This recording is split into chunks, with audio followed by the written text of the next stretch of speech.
Chapter 6. The light slants across Rosa's picture. She has that funny little smile on her face, a smile that somehow conveyed, perhaps I shouldn't smile.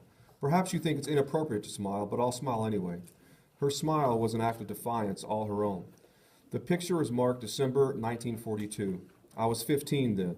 It was taken a few weeks after I met Rosa. It took me that long to work up the courage to ask her permission to take her picture. I remember our first meeting so well and find myself smiling even in this squalor, surrounded by death. All I knew by November of that year was work and somehow getting enough food to stay alive.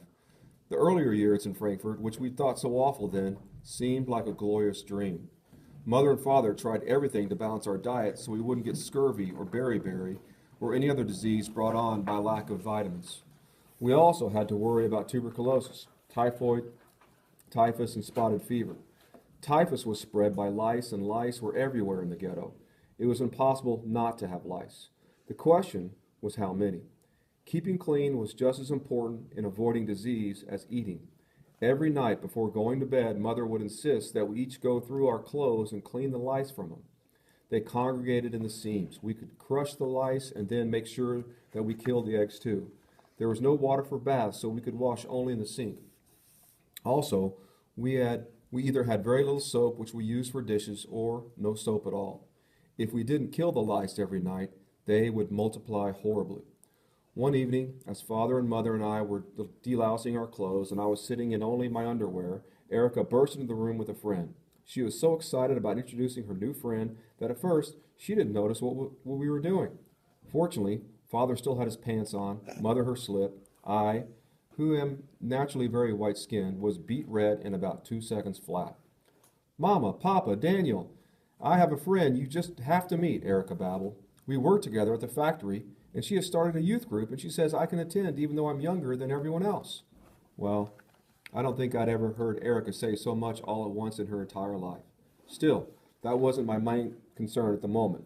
Two emotions were vying for dominance, shame and love. The shame was natural.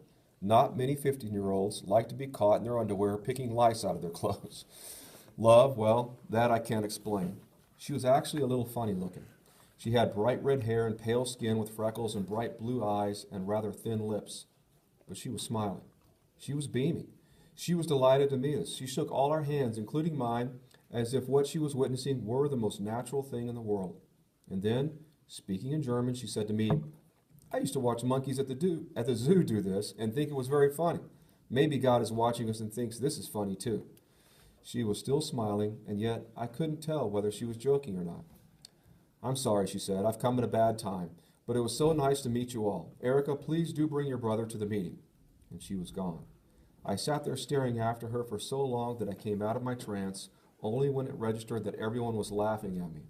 It was the first time I had seen Mother or Father or Erica laugh since that terrible September a few months earlier. Just for that, I'll be grateful to Rosa forever.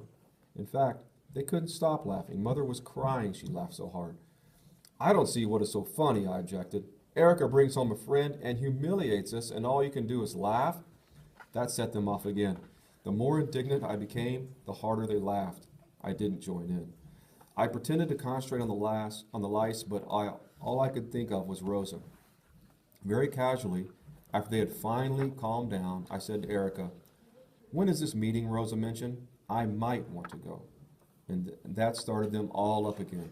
Honestly, I smiled a little now thinking of it. I certainly was love-struck. One look, and I became moon-eyed. I wanted to find out everything about her, but I knew if I asked anything more, my family would only tease me, so I waited. She was probably from Poland because she spoke to us in German with lots of Yiddish words and phrases thrown in. Most Polish people, of course, spoke Polish to each other. Still, many of the Polish Jews also spoke both Yiddish and German. I never learned Yiddish, but it was close enough to German that I picked it up quickly and used it at work. Father was the least proficient, but we all managed to get by. But that's all I knew about her, and that, for some reason, she could still smile. Maybe she was crazy. That was a possibility, of course. I wanted to find out. The first meeting I went to was 2 evenings later. It was in a small one-room house about 4 blocks over from our apartment house. Friedrich also came along. He was still living in the apartment where he had lived with his mother along with a rabbi from Lotz who needed a place to stay. He could have moved in with us, and he came up to see us every night, but he didn't want to leave his apartment. Perhaps he felt that to leave was to somehow desert his family. To leave was to finally admit they were all dead. We hoped that after a time he would begin to accept what had happened and come to live with us. The first thing I noticed when I walked into the room was, of course, Rosa. The second was shelves full of books. The ghetto had a lending library that I went to often, as I loved to read, but this was different. I looked at the titles. They had novels by Thomas Mann and plays by Bertolt Brecht, both banned authors and almost impossible to get hold of. I felt like I had entered a fantasy land. Rosa came up behind me. They're real, all right. Go on, take one. You can borrow it, bring it back next time, then borrow another. I took The Magic Mountain off the shelf.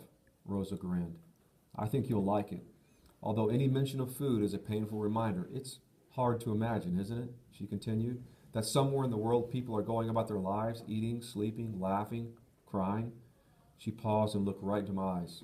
Falling in love? I gazed back at her. Had I heard her correctly? Did she mean anything by it? Then she flashed me a grin, which she followed with a wink. I was so confused that I didn't know what to say or how to respond. Was she being romantic? Was she teasing? Was it both? I think my face was bright red again. She was probably expecting some witty reply from me. Daniel? When I spoke, my voice cracked. Hard to imagine, I replied like a dummy. Come and sit down, she said, and under her breath she muttered, before you fall down. Quickly, she introduced Erica, Friedrich, and me to the rest of the group. There were 7 others there, 4 girls, 3 boys. They were in the midst of an intense discussion about the different jobs the Jews had to do to keep the ghetto from falling into chaos, administering the food, health care, housing, and of course, police work. If the Jews refused to do these jobs, a young girl said, I wonder what would happen. I often wonder too, Rosa said, just imagine if we all got together and turned against the Nazis. Why can't people realize that this system only prolongs our suffering? We are a forced labor camp, but in the end, we will all still die.